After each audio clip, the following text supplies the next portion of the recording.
Hey guys, OGalbina here, bringing you guys my PGP, I believe it is Season 4 movie. I'm going to be showing you guys my games from this most recent season of PGP. If you guys don't know what PGP is, it's the Pokemon Grand Prix.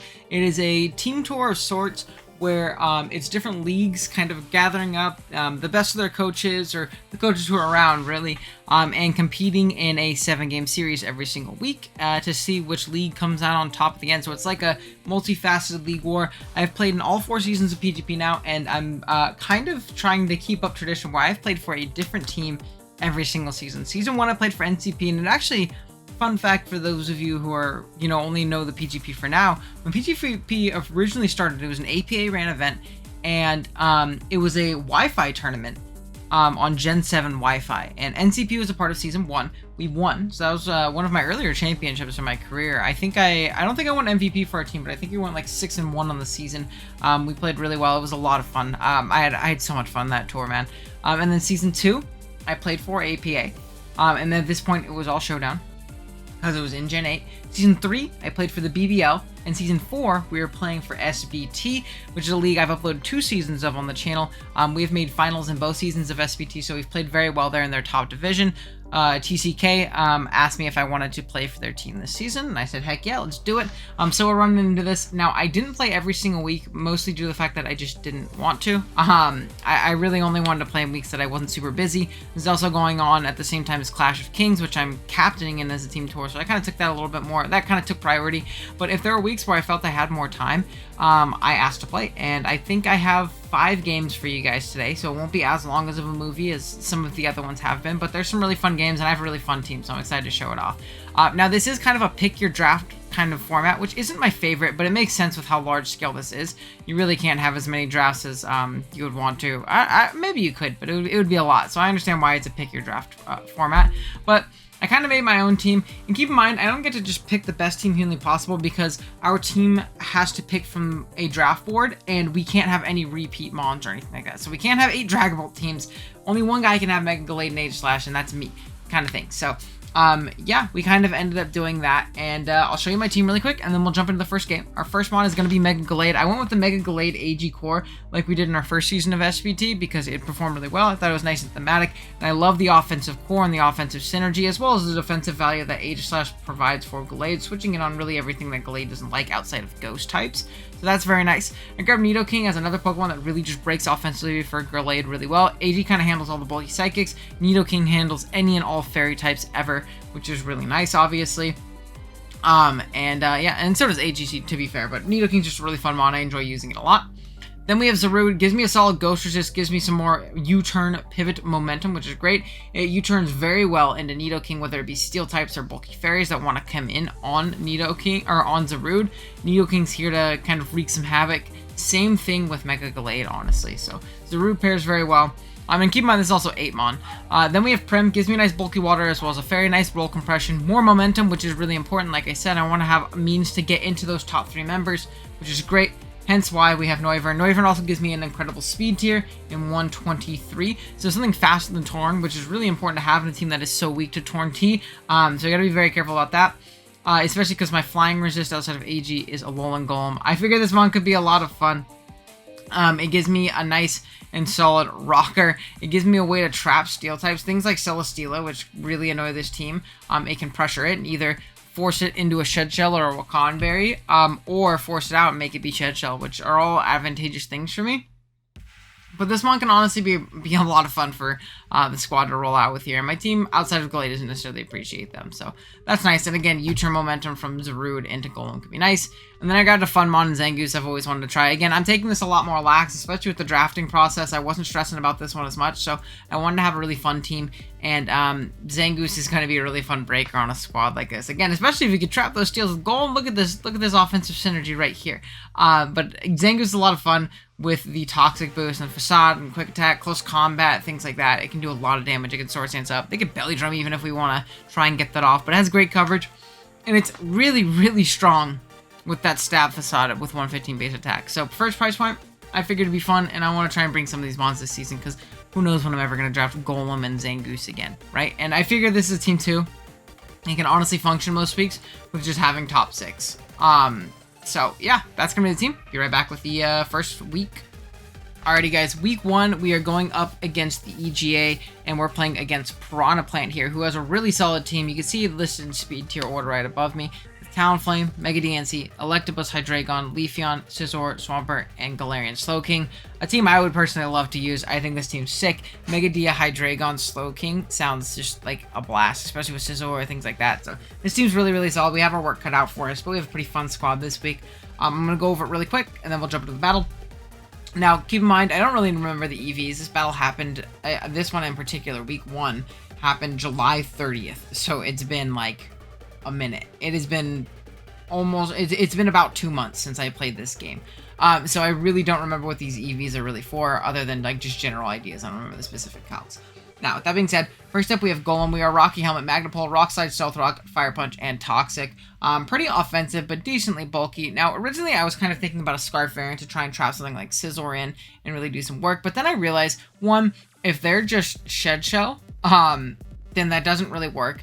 I can be not Scarf, and get a little bit more defensive utility out of it, which I went to try and trap the Scizor. But the issue there is that it can be faster than me and just U-turn out, or again, be Shed Shell. So, while I am still Magnapole, I decided a little bit more of a defensive Golem, because if you look at my team and you look at Talonflame right now, I'm incredibly weak to it. And you're going to see the rest of my build in general is pretty darn weak to it. And it really requires a lot of chip on the Talonflame in order to thrive and function well. So that's why our Rocky Helmet said.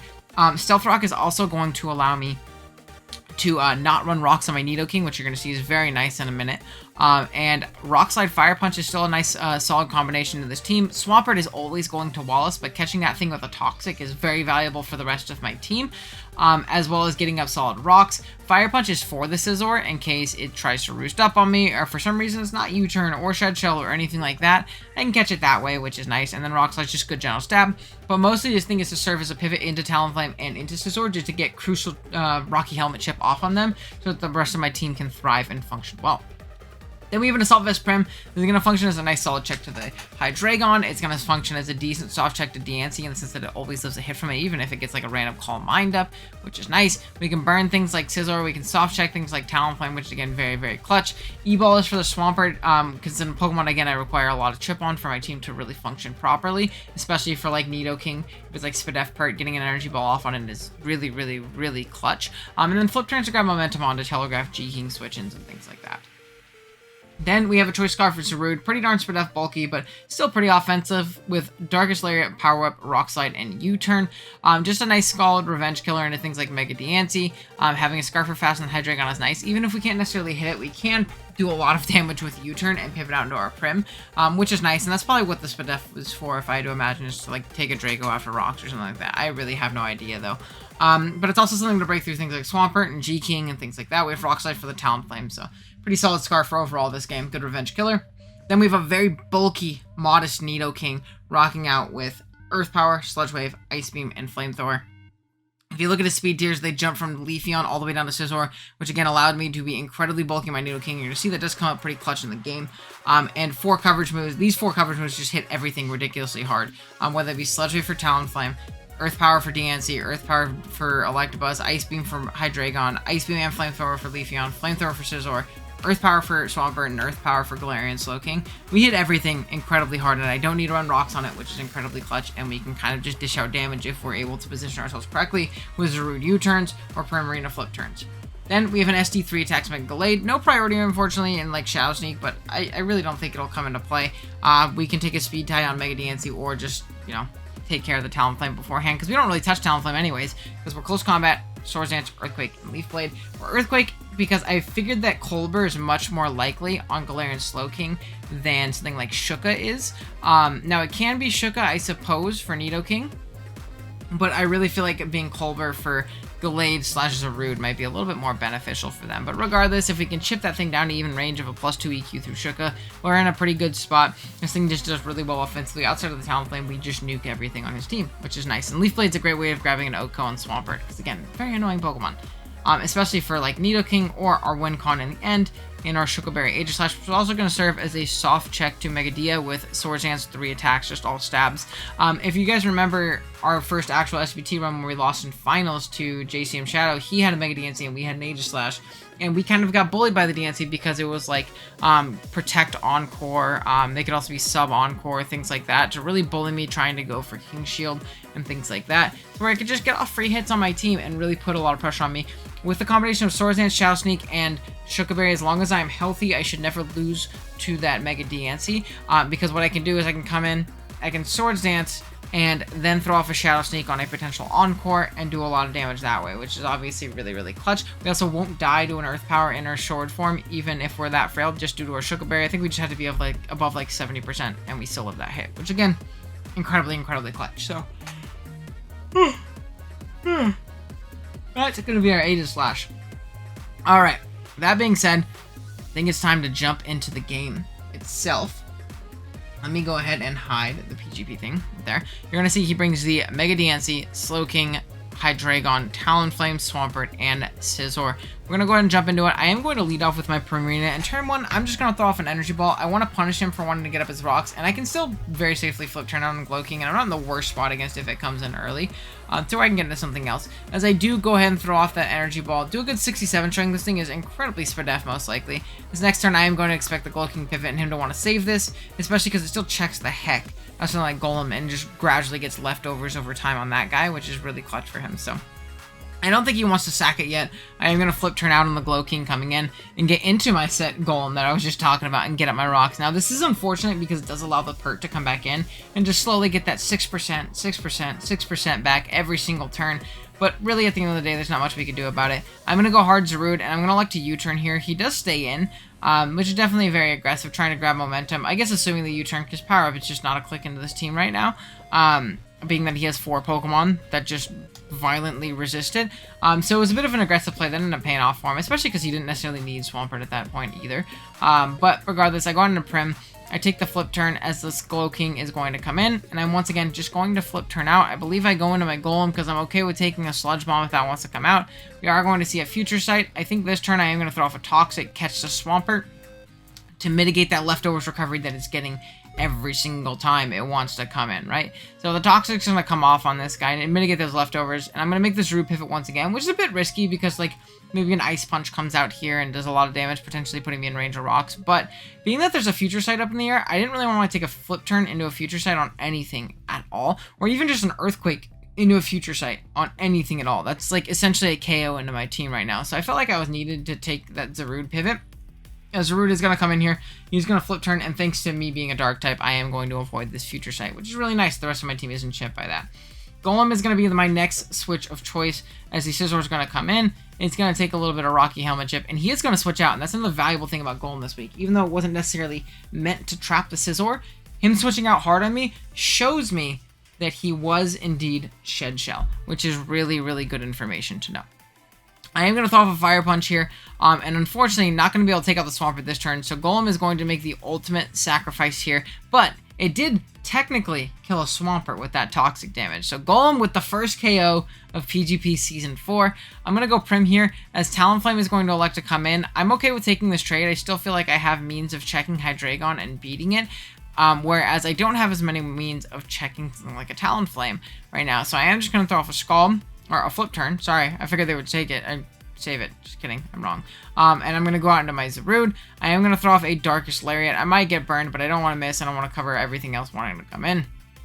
The Scizor is going to come in. I'm going to go ahead and sack off my Prim to rocks, as he does end up bullet punching and not getting off the roost, which is really clutch for me, which is going to allow me to go into my Nidoking and just throw off a Flamethrower. I don't think he can very viably make many other pivots. I guess he could make the Hydreigon pivot, which would be incredibly aggressive, but not too big of a deal. He's going to elect to sack off that Talonflame, which is really, really nice for me.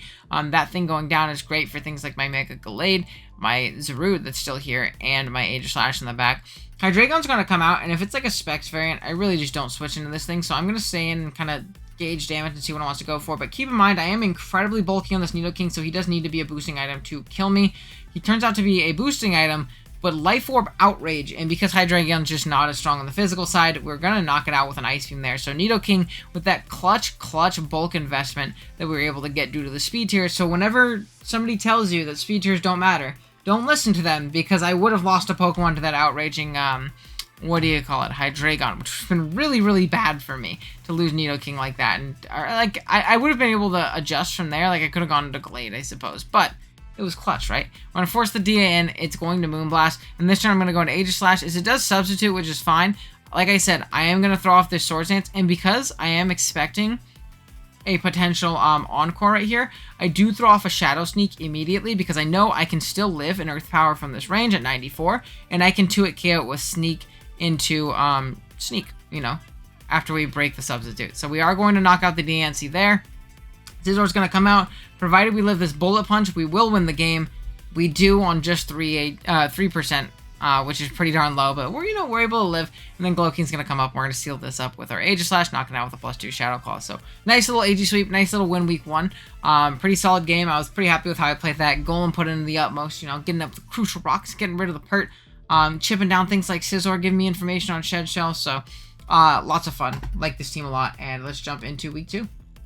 Alrighty, guys. So week 2, we're going up against Epic Pants. I totally forget for which league that he plays for. I think it might have been the league that J-Bear was playing for this season because I remember he helped him mock. But I really don't remember what the league name was. My bad. But he's got a pretty scary team in the Mega Mawile, Greninja, Thundurus, Nidoking, Silvally, Mesprit, Virizion, and Flareon. Now, he's got some scary stuff. Like Mega Mawile, as everybody in the world, I don't have a switch into Mega Maw, right? But nobody really does. Greninja, though, Greninja is terrifying. Mixed Gren with Gunk Shot just 6-0s me, and there's not much that I can do about it, so I gotta be very careful. Thundurus also goes crazy with just Thunderbolt plus Psychic plus probably Sludge Wave because it's more accurate for the Zarude. Does me dirty, or it could be Focus Blast. It probably is Focus Blast because Golem, and I've been bringing Golem. I brought Golem week 1, so it's not like I'm not gonna bring it, right? Then Silvally can be anything. Nidoqueen I don't switch into. Mesprit is pretty annoying for Gallade, but it's not a long-term answer, really. But I think we have a pretty fun team for this week, and I think we can definitely do it, because our offense is also really good into his.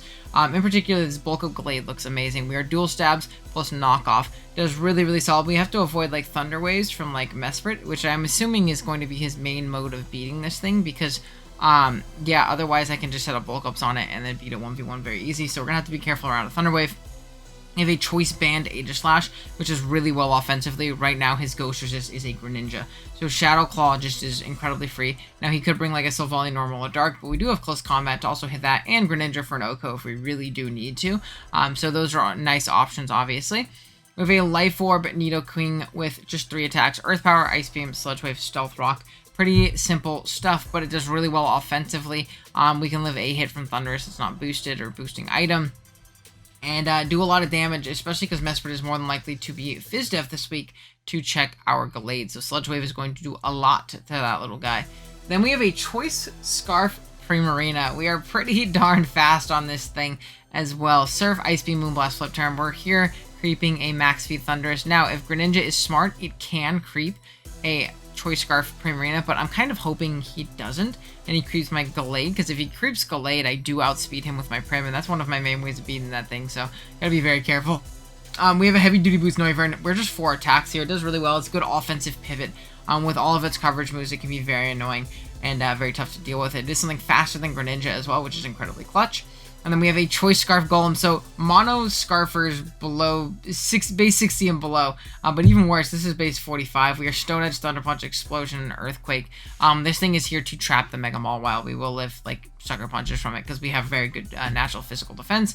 And we can Earthquake that thing and remove it from the game with a little bit of chip, which is really nice. Because I don't deal with Mega Mawile very well, right?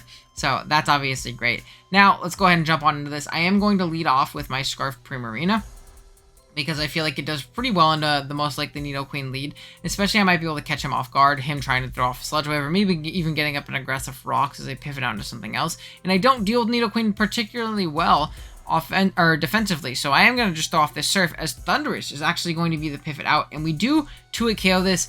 He is going to be smart though and scout for that Scarf, just in case I am. I do a nice 42 here to the Gren, and at this point I feel pretty comfortable just going for another Surf. I don't switch into Gunk Shot particularly well. My only Gunk Shot pivots would be like Aegislash Nidoking, and 1, he needs to hit, and 2, he needs to be like either physically invested or Life Orb to kill me. So that was a risk I was willing to take in order to get a little bit of information, but honestly Prim did a lot of work to lead off. It got 50 off on Thundy, which is great, and it got 50 off on this Greninja. And 50 off on this Greninja, as dumb as it sounds, does mean an Aegislash KO every single time. So we are going to go into Noivern. I'm just going to U-turn as I see no reason not to, and then I'm going to go out into my Golem.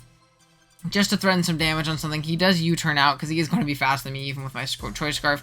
I do Thunder Punch, unfortunately hitting into a Nidoking. I go hard Gallade just due to my bulk invest in my natural Spadef. I take the hits from this thing pretty darn well, and this turn I'm going to be able to throw off a knockoff. There's no point in me setting up yet because that Mesprit is still at full and likely a Culprit Berry variant, and even if it wasn't, +1 is not enough to knock out a bulky Mesprit with a knockoff. So I am just going to throw off that knockoff and try and get a little bit of information going, as we do knock it off for a nice and clean 24. And then I make the pivot into my Aegislash, 1, scouting for a potential Thunder Wave, but 2, just positioning a KO right here, because there's nothing that really takes a Shadow Claw at all. Thunder Wave is going to come out, but it's not that big of a deal. As long as you break through here, we do get one. So Savali Ghost is going to come in. We killed about 73 of these things with a Shadow Claw, as we do break through and knock out the Savali. Now, Nidoking's going to come out next. I am going to make the pivot into Noivern, expecting a potential Earth Power. We see that it is a Shuka Berry variant, so this is good to know for my Nidoking. That we need to get it in Shuka range. That makes a pretty aggressive play and goes for the Sludge Wave, which is definitely smart. Catching my Noivern. I am going to U-turn out here and then make my way into Gallade, expecting him to maybe Sludge Wave again once he stayed into my Noivern. But I need my Noivern healthy, so that's the reason I had to, switch it out. As he actually ends up going for an Earth Power, which is another really, really aggressive play. But it's completely fine. I am just going to go ahead and throw off a knockoff. And right here, I am going to make a little bit of a questionable play right here. And it's a little bit aggressive, but I feel like I'm in a position where I kind of need to make an aggressive play, right? I already showed my willingness to go into Aegislash on this Mesprit. If he Thunder Waves into my Aegislash again, it's another KO, and he's incredibly far on the back foot, right? He does not want to take a Shadow Claw on anything, and banking on the pair doesn't seem very advantageous for him. So I'm expecting a U-turn here, so we can get a very free Nidoqueen or a very free Gren. So I'm going to make the aggressive play of actually throwing off a big bulk up. I bulk up because of my bulk. I should live Gren hits as long as he's not Hydro. As well as I should live this Life Orb Gunk Shot now, as he is going to U-turn, but due to that bulk up, we absolutely chew that up. And from this point, I'm going to be able to Drain Punch, and that's enough to 2-hit KO the Mesprit, which is amazing for me. We're going to knock it out here and get back up to 56, which means that there's not anything that can kill us in one outside of a Mawile right here. If he takes a chip on the Mawile, that's also phenomenal for me. So Thundurus is going to come out. It's going to Thunderbolt, not be enough to take me out, as I do Drain Punch all that health back just in case. We can live a hit from the Gren coming in. Unfortunately, it is going to come in now, though, and now we are in range of a Life Orb Dark Pulse. We're going down right here. But this thing's down at 29, which means I can just U-turn around, right? So I am going to U-turn, get out into my Noivern, and now this Earth Power, or that U-turn, basically positions me a KO with Earth Powers. My Nidoking had not come in. We're going to be able to Earth Power. We take this Sucker Punch from full, and we're going to knock this guy out with the Earth Power. Now, next up comes Greninja, and I make a bit of a questionable play right here. I am just going to like to sack off my Nidoking, but I think my objective best play was to always go Aegislash, because if I live a hit, I get off 2 Life Orb hits, and I can sneak and revenge this thing and just get damage off things with Sneak. And I think it's just more advantageous for me, because I'm going to be put in a position a little bit later on where I'm going to need to hit a move in order to win. Dark Pulse does knock me out there, so it would have knocked out my Aegislash too, but I'm able to go into my Noivern. I get off a nice U-turn, and this does position me into my Golem, right? I know he's Shuka Berry, so I'm not going to EQ. I'm actually going to go into my Golem and get explosion damage off, because the 68% should guarantee put him in range of a Noivern Draco Meteor.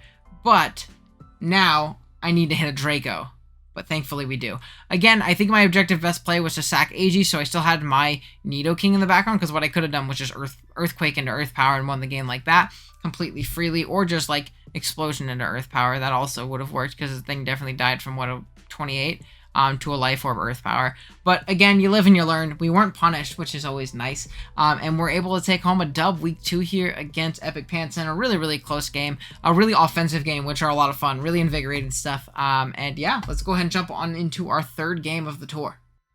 Alrighty, guys. I think it was week 4 the next time I played, where we went up against Chibi here. And their team is absolutely terrifying. Mega Medi, Spectre, Kartana is a really scary offensive core, in all honesty. We play another Nidoqueen, which, as we mentioned before, I don't switch into particularly well, so we're going to have to be very careful about that. We have a Sylveon, which is very annoying into my team, potentially, for things like Gallade and Zarude, but then we have things like Aegi and Nidoqueen that bully it. It's also annoying for my Noivern, to be fair, so we can deal with it that way. And then we have a Moltres Galar. There's another Pokemon I don't switch into very well, so you gotta be very careful around that. Lantern, which can be an annoying Spadef pivot, but it's not something I particularly expect unless they're incredibly worried about the Primarina, which, to be fair, offensively, Primarina is very good outside of the Lantern, kind of switching in and stopping with like an AV or a Spadef talk set. And then Porygon, which I really don't expect. Porygon is drafted solely to stop Ghost, and my Ghost beats Porygon all the time, so I'm not really expecting it personally. But yeah, first up, we have a pretty interesting lead here. This is our Nidoking. We are a Focus Sash, counter, and protect Nidoking with our dual stabs. We really only need dual stabs offensively, and I really thought that Medi was incredible into my team, and something I didn't particularly switch well into. Stabs plus Fire Punch just kind of rocked my shit, so we had to be incredibly careful about this, and I wanted to potentially lure it with my Nidoking here, thinking a Zen Headbutt would be free. We can protect turn 1 to avoid a Fake Out, and then throw off a counter the next turn. Having a Sash in general can always be clutch as well. There's only one form of hazards on the team, and Nidoking, and you're actually going to see that they don't end up bringing Nidoking at all. So that being the case, we actually had pretty much a guaranteed Sash the whole game, which is great for something like a Cortana potentially, or something like a setup Moltres, as long as it's low or something like that. Being able to, you know, have that option is really, really nice. So, but yeah, it's mostly here to lead and hopefully maybe trade with Gallade there, or with Medi there. Speaking of Gallade though, we do have a SD Close Combat, Shadow Sneak, Swords Dance set. If you look at our dual stabs, it just rips this team, man.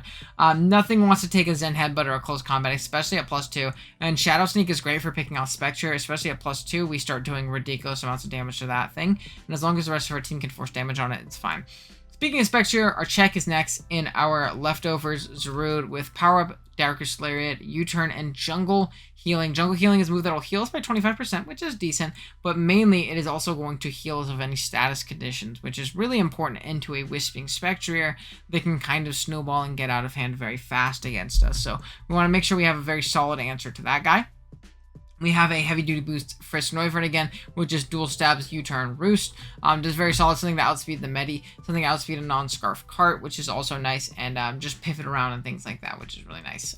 So yeah, it's also a Leaf Blade resist, which my team has only one other one up to this point, and then one more later on. So yeah, then we have a pretty Spadef Primarina. This is going to be our rest talking check to the Moltres.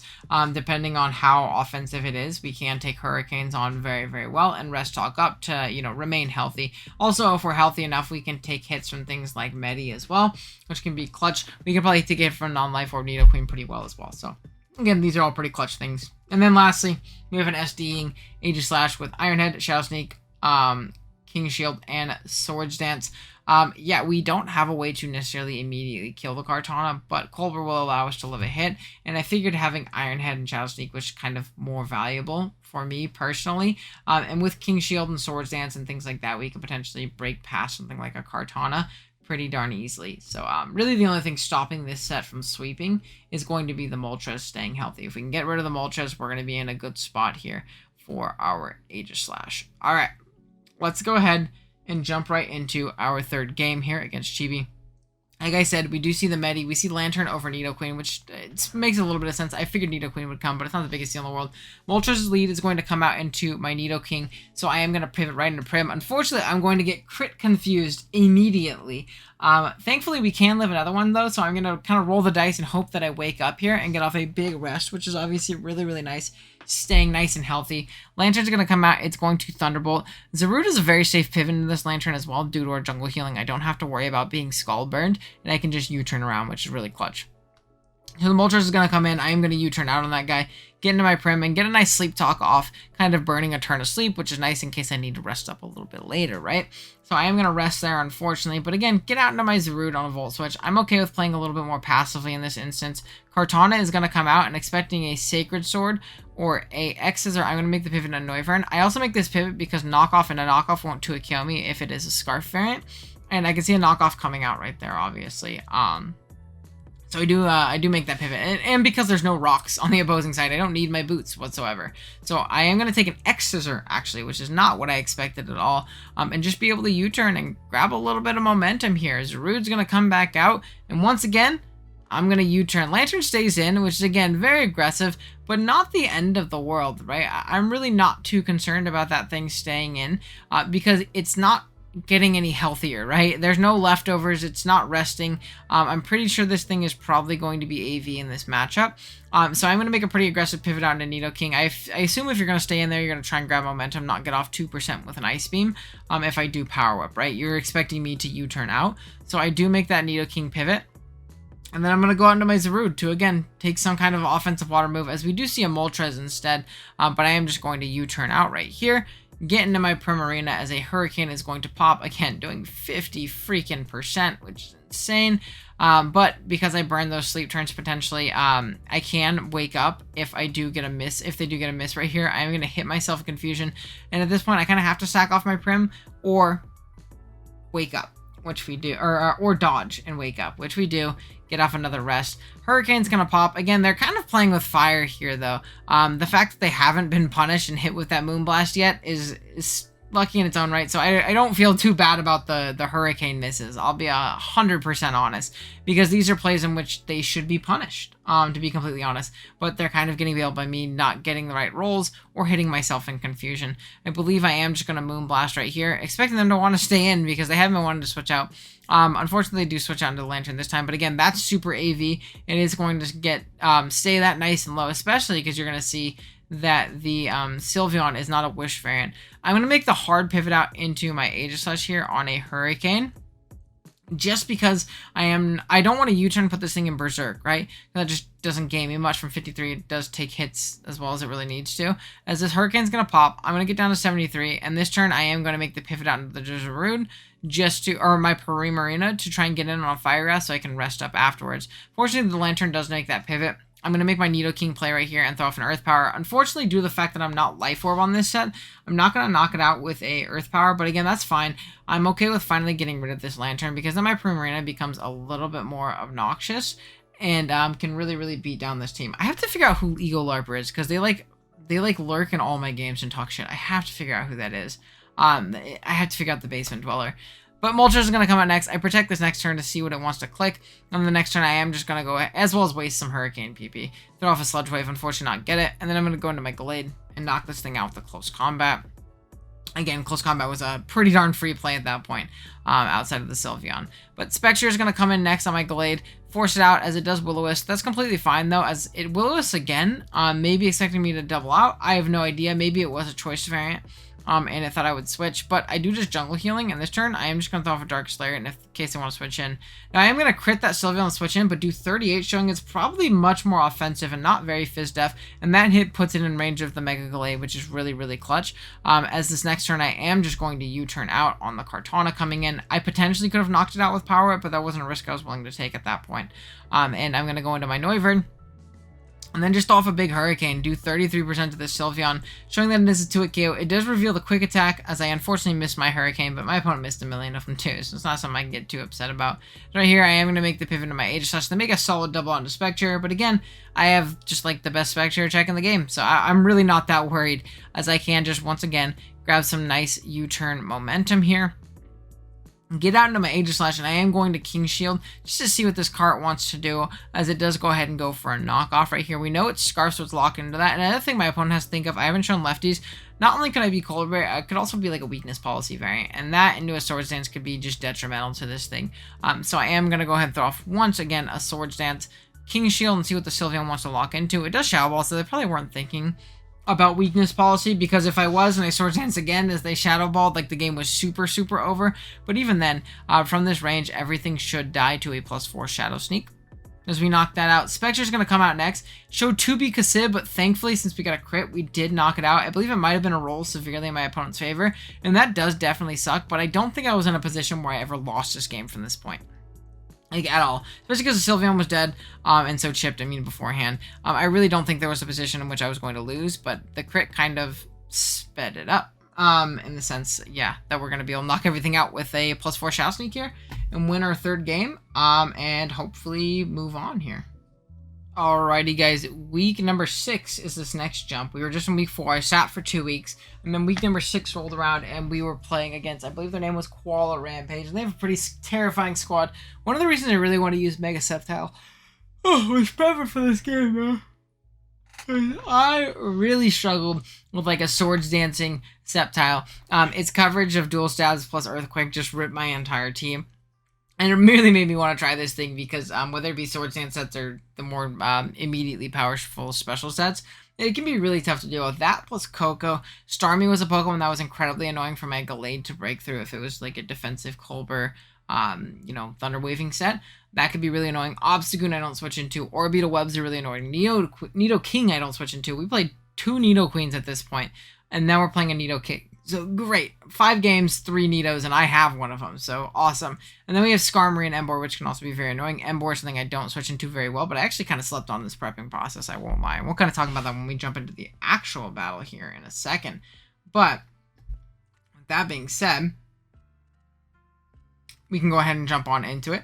We have a Swords Dancing Mega Gallade here with Close Combat, Knockoff, Swords Dance, and Zen Headbutt. Just does very well in this game. If you look at the Dual Stab combination plus Knockoff, it really rips through everything. Pretty simple stuff.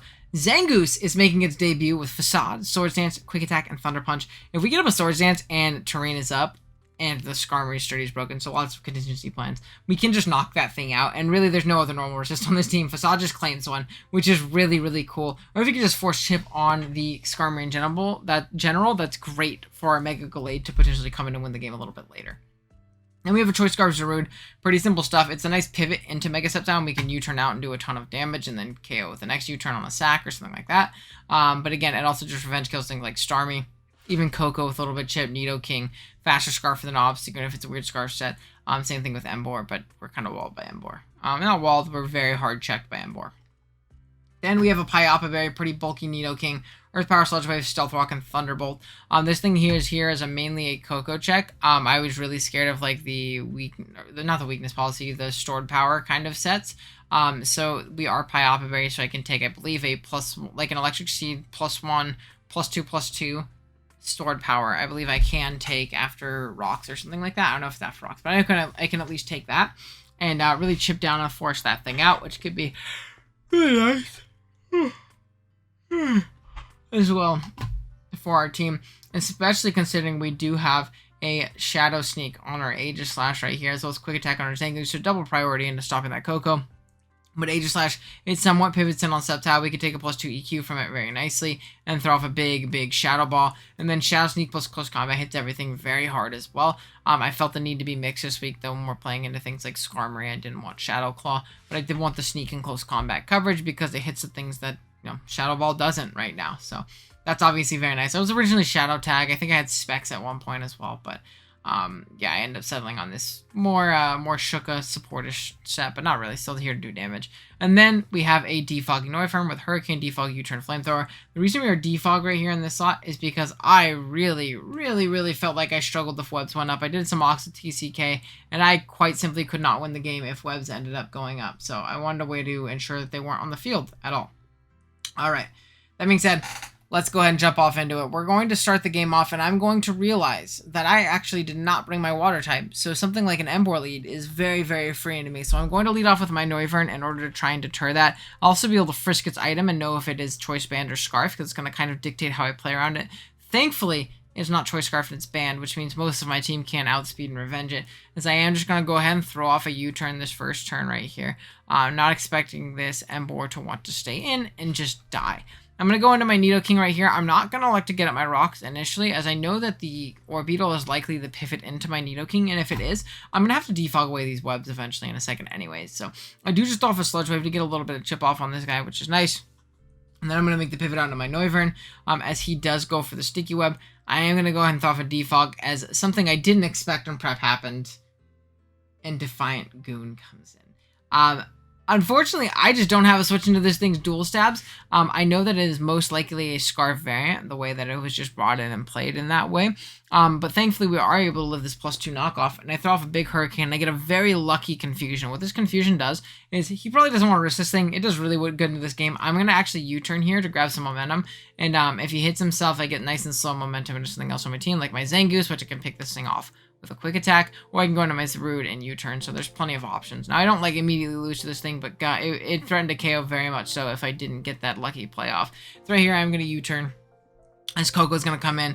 Now, as Orbeetle comes in again, I know that was the initial pivot last time. I'm going to make a pretty aggressive double here and go into my Mega Gallade because a knockoff should be able to take out this Orbeetle from here, as we do get said knockoff off, knock off its heavy duty boots, and put ourselves in a position where we don't need to keep our Noivern around to defog away webs anymore. So that's obviously great. Nidoking is going to be my pivot into this Coco's. It throws off a very strong offensive Brave Bird, and we're max HP Nidoking. We're pretty close to it. So that's really strong. And it's also not even like a choice, like a banded variant or a life orb variant or anything like that. So that's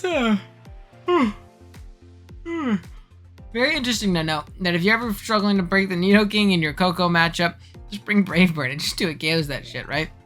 This next turn, I'm going to elect Earth Power. I think I had Rocks clicked initially, but then I realized, like, man, I don't need to Rocks up when Earth Power just kills something on switch in, right? Like, pretty much guaranteed. So I do Earth Power on the Emboar. Out comes the Mega Sceptile. I am going to make the pivot into my Zarude, as I know I can take any one hit from this guy, as long as it's not like an X-Scissor, which I didn't expect. And then I'm going to go ahead and U-turn, sack off my Noivern right here, as it does go down to the Dragon Pulse. And this next turn, I'm going to go back out into Zarude and just U-turn once again, as the Nidoking is going to be the switch in of choice.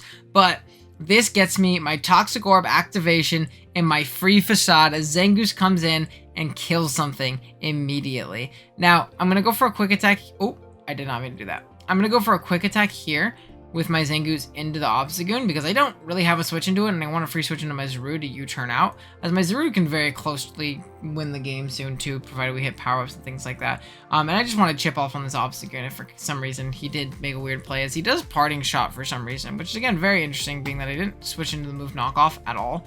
On this team, I can't let my Zarude get knocked. But this next turn, I am going to go down to a Dragon Balls. I should have quick attacked again. I don't know why I didn't. I think in the moment I was like, I'm scared of sub, but like, if you quick attack, he's not going to be able to sub Owen.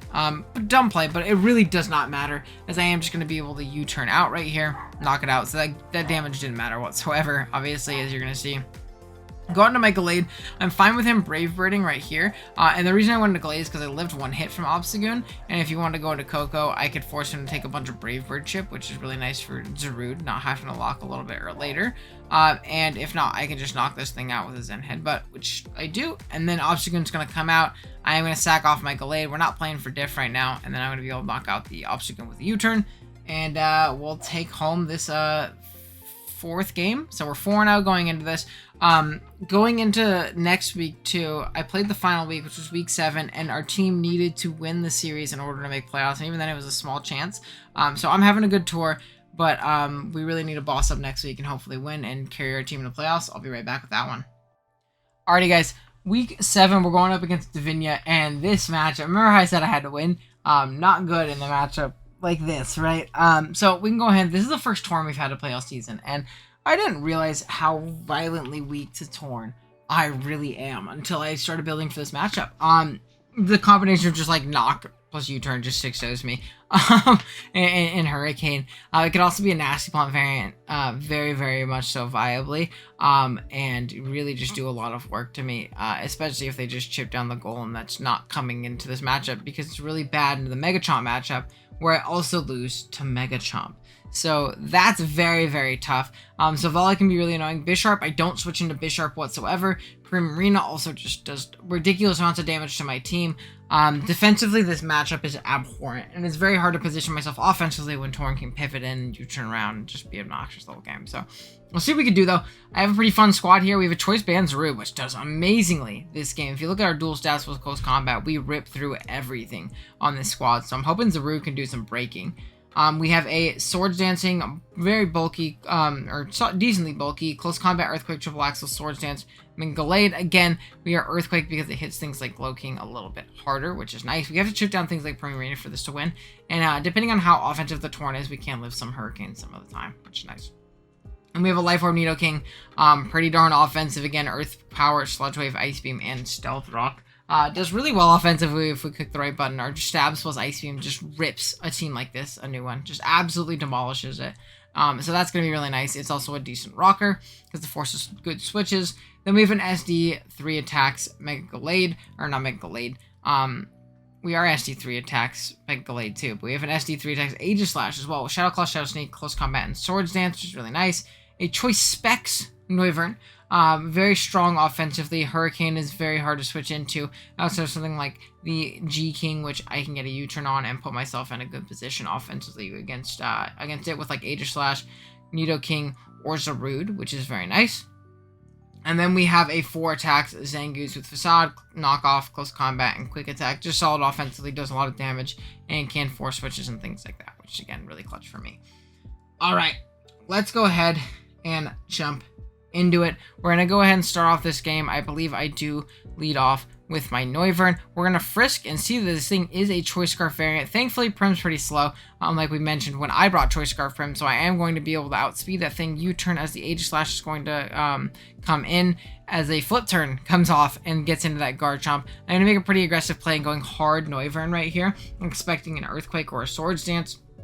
And this turn, I'm going to throw off a pretty telegraphed U-turn as the Primarina is going to come in. Now I get that free switch into Ag. We do see that this thing is faster, and I Swords Dance right here. In hindsight, I think Close Combat was my better play. There really wasn't another pivot outside of the Bisharp. And if I get this Close Combat off on this thing immediately, I would have been a much better spot as this game goes on, as you'll see. As I do get the knockoff off, or I do lift the knockoff and then throw off a big +2 CC, which just kills 73 Bisharp.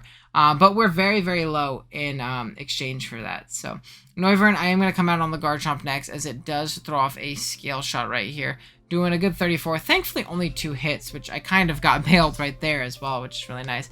As I believe I do Draco Meteor in case he wants to Swords Dance. I can't allow him to Swords Dance there, as he does make a nice pivot into Prim, because this gives him just great offensive initiative. I figured a Moonblast would come out right here as my switch in his Nidoking at the moment, but that's fine. That means I can save my Aegislash for a little bit later, as the Silvally Ground's going to come in and Thunder Wave into Parting Shot, essentially making this Noivern just about useless. Maybe Hurricane was my play at that point, because he'd shown to keep going into the Prim, but really not that big of a deal. I'm going to go the Zarude play and U-turn, and you can see I'm making good momentum, but I'm not forcing any progress, which is a big flaw in this team that I built. I haven't gotten up rocks, and I have no way of removing like a Boots on a Torn or something like that, and I'm not chipping things down to where these U-turns and things like that actually really matter at the end of the day. I am going to go into my Zangoose, as I can live any hit minus a Focus Blast, or a physically offensive superpower, which was not something that I was expecting.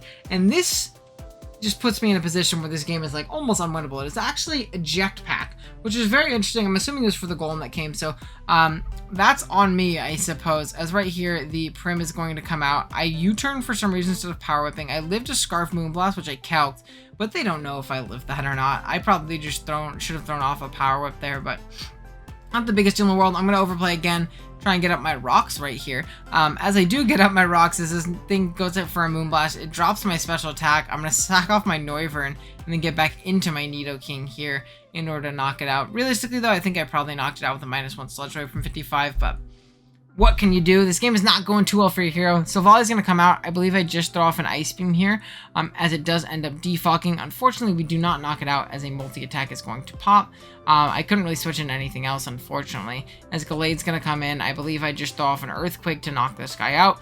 And my play at this point, if that Torn misses Hurricane, and it's Hurricane, I do win the game. Or if I live a Hurricane for some reason. But you're going to see it is actually an Acrobatics Torn, and is physically offensive, which was a really cool bring here. I think I was probably salty in the chat, but it's probably just because I lost, to be completely honest. So we are just going to lose this game. There's nothing I can do about beating this Torn at this point, and we're going to kind of end our PGP run here. Now, again, I think I went 4-1.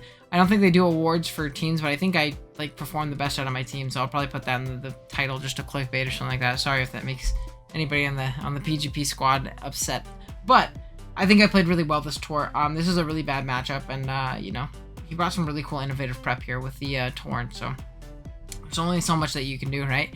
But I think we played pretty well, and I'm happy with how this team's performed, and I was happy to use Mega Gallade again before the end of the gen, which is awesome. So yeah, thank you guys so much for watching. If you guys did enjoy today's PGP movie video, mini movie, I guess, it's gonna be a little bit shorter, please drop a like as well as sub to the channel. I would appreciate it a ton. We're on our way to 2,000. You guys have shown some incredible support lately, and I really do appreciate it a ton. With that being said, see you guys in the next one. Later.